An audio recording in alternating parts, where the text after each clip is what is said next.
In the gilded cages of high society, everyone knows you don't mess with a married man. Except, apparently, for my husband. Not only is he devastatingly handsome, with legs for days and the lean, hard body of a god, but his wife? A total pushover. You could fool around with him right in front of her, and she wouldn't do a thing. I heard Mrs. Leach used to be a real tigress. Felix couldn't even hire a female assistant without her raising hell with the entire Leach family council. That was just Felix spoiling her. He's tired of that game now. Look at her, meek as a mouse. My best friend, visiting me for the afternoon, overheard the whispers. She was furious, ready to drag me to a lawyer's office to divorce Felix Leach on the spot. I quickly stopped her. First, I said, my voice low, he has no idea I had him sterilized. He can't produce an heir to challenge our son's inheritance. Second, the more he plays around, the more power over the Leach empire falls into my hands. And third, he's drinking and screwing his way to an early grave. Why would I divorce a man who's doing all my work for me? I should be thanking him. My friend left, satisfied. But when I walked into my own home, the scene on the living room sofa froze me in place. Felix's back was to me. The woman straddling his lap was. She seemed to startle, shrinking back into his arms as if she just noticed me. Felix's broad chest enveloped her, and he patted her back reassuringly. It's fine, he murmured. She won't dare do anything. The girl's eyes were misty, whether from passion or fear, I couldn't tell. I'm sorry, I didn't know you had a wife. Is that right? For the first time ever, I interrupted one of Felix's affairs. Not because my heart was breaking, but because I was genuinely shocked. I could understand strangers not knowing, but this girl? How could she not know? I remembered her in the orphanage, her eyes sparkling as she told me she wanted to be a woman who could stand tall on her own 2 feet. I took her in. I called in favors, sent her to the best business schools abroad. She grew exactly according to the plan I'd laid out for her. She used to fume with righteous anger whenever she heard rumors of Felix's cheating. She once spat on a photograph of him. I wouldn't have cared who was on his lap. But Lily? That was something I couldn't quite accept. Didn't she promise me she was going to be a woman who could stand tall?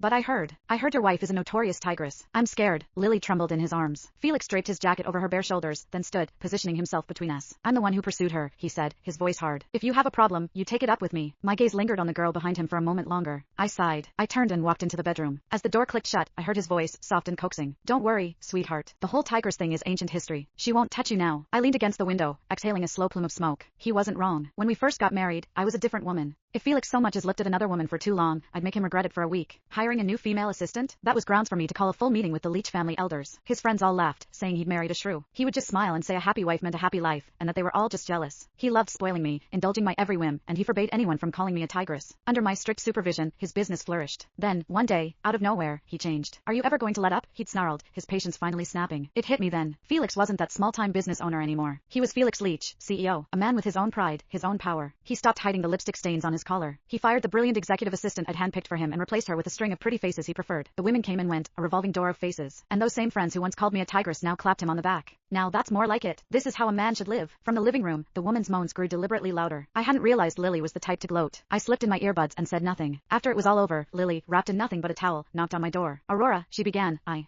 want to explain. Oh, don't bother. I tried to step past her, but she blocked my way. I used to hate him. I really did. But she paused. I stared at her, waiting. She took a deep breath as if steeling herself for a confession. But one day, I realized that what I could kill myself trying to achieve, I could get